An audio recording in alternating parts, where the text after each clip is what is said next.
doing tax preparation. I've also done a lot of mentoring for fellow undergrads who are really hesitant in the interviewing process. And these individuals are usually not native English speakers. So Mm, my role was to, make sure that they can see their value despite despite English not being their primary language. And a success story that I can share is I mentored three non-native English speakers while I was president of Beta Alpha Psi and the Accounting Association, and they all got job offers. And I'm so proud to be part of their process. amazing, amazing. I love that story actually. Well done. You're hired. You're instantly hired. Instantly hired. Okay, so the things that I really, really like about this answer that everybody can just take and apply to any type of walk me through your resume type question. Millie focused on things that were not highly relevant or I guess highly evident in her resume, or in this case, her LinkedIn, which is the point of the question. You should not be repeating things that are already easy to identify on your resume. This is like your 30 to 1.5 minute pitch of yourself. And so really make sure you take advantage of that by not repeating things that they already know from your resume. Second, she had a very good story to tell. I think stories are always very, very powerful, and they do a much better job of showing rather than telling. And she was very strategic in what she chose to talk about. She mentioned that she was president of the Accounting Association and this other, I think is that a business fraternity, or is that Yes, it's a business fraternity.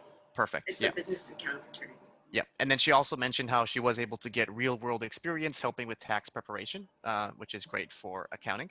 And then she also talked about how she was able to mentor folks, which is a huge component of leadership that all folks, all companies will be valuing in any incoming associate. So she did a really, really beautiful job there. And then the story was quite powerful. And it's also very good that she talked about mentoring, especially in accounting. The reason why that's even more impressive is because it demonstrates her knowledge of accounting and technical skill set, right? Because clearly, if she was not good at accounting, she would not be able to teach other people, let alone if they don't speak English as their first language. So that's why I really, really loved everything about her answer. It was perfect. So if anybody wants to model that for your own interviews, that would be awesome. Cool. Alrighty. So the next question that I typically got in my interviews is, so Millie, what do you like about accounting? Why do you want to be an accountant?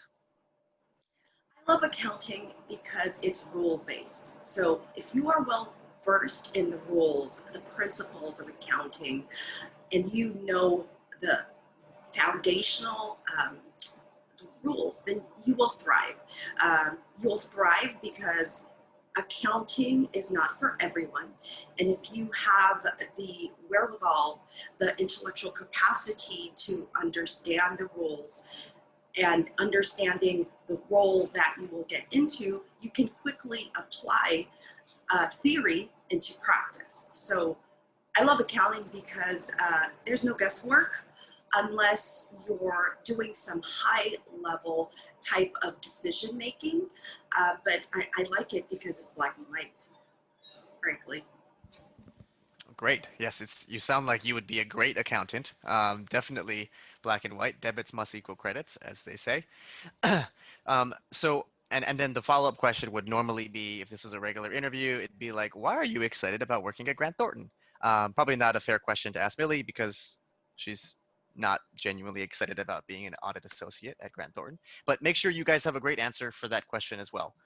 There's typically a why do you want this job, followed by why do you want to work here. So make sure that you have buttoned up answers for both of those.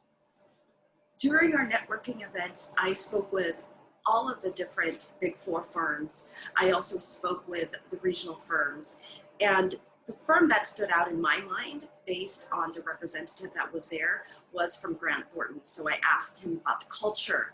I asked him about how he personally liked his job. I asked him, what was the difference between a regional firm and a Big Four firm? And his answer sold me. So I would really love to work for your firm if given the opportunity. Perfect. Love it. And so one thing that's a good takeaway from there is that it wasn't about Millie, right? Some people interpret the question as like, well, what am I going to get by getting this job, or what am I going to benefit from by working for Grant Thornton, right? She did a really good job of turning it around, just talking about like what about the company she really likes. She also talked about her and if it was a real person, she probably have, like name dropped them, right? Like, oh, I talked to this person at the career fair, and then she would have also been able to give like an example, right? Like, oh, he told me, this is the major difference between regional firms and bigger firms, and that is something that really resonated with me. So definitely very, very strong answer for sure. Everybody, take notes. Millie is crushing it, absolutely crushing it.